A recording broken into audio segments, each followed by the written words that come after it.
రవ్వంతైనా మట్టి వస్తుంది. ఆ యొక్క పృథివీ స్వరూపం శరీరం అంతా కూడా ఆ పృథివీ అనేటువంటి ఇమిడి ఉంటుందంట. శరీరే స్థితాహ ఓషధి వనస్పతయో వేలోమసుస్థితాహ.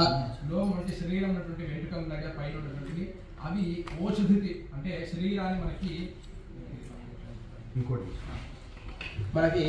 చలి నుంచి ఎండ నుంచి ఆ ప్రొడక్షన్ అనేటువంటి చేస్తుంది. ఇప్పుడున్న కాలంలో మనం ఏం చేస్తున్నామో అన్ని పీకేసుకొని పైనుంచి ఇతరత్ర లోషన్ రాసుకొని ఇంకా కాపాడుకోవాల్సిన పరిస్థితి. ఇంకా ఫాలో అవుతే ఏమి బాధలు లేకుండా ఆ యొక్క రోమాలే శరీరాన్ని రక్షిస్తూ ఉంటాయి అంట. ఇంకోటి అధికమైన ఉష్ణోగ్రత ఉన్నటువంటి నీళ్ళం చేస్తాం కాబట్టి వాటికి ఉన్నటువంటి తత్వాలు కోల్పోతూ ఉంటాయి. తర్వాత ఇంద్రో మే బలే స్థిత.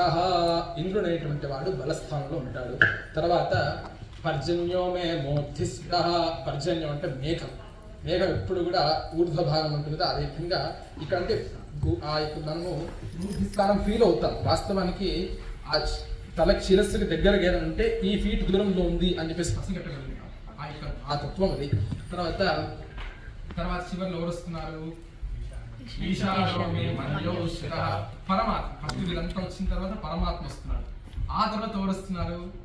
శరీరంగా మొట్టమొదటి ఈ దేవతలంతా వచ్చిన తర్వాత అప్పుడు ఆత్మ అనేటువంటి చైతన్యం వస్తుంది.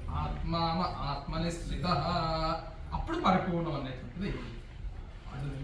కాబట్టి జనరల్లీ అందరం కూడా కొంతమంది కాలక్రమేణా పరమేశ్వరుని ఇట్లా ముట్టుకొని చేస్తున్నారు. కొన్ని పాఠ్యాంశాలు ఏంటంటే అంగాలు ముట్టుకొని ఆ చైతన్యం అనేటువంటి హృదయంలో ఉంది కాబట్టి హృదయాన్ని మనం స్పృశనం చేస్తూ ఉన్నాం. అది హర నమః పార్వతీ పతయే.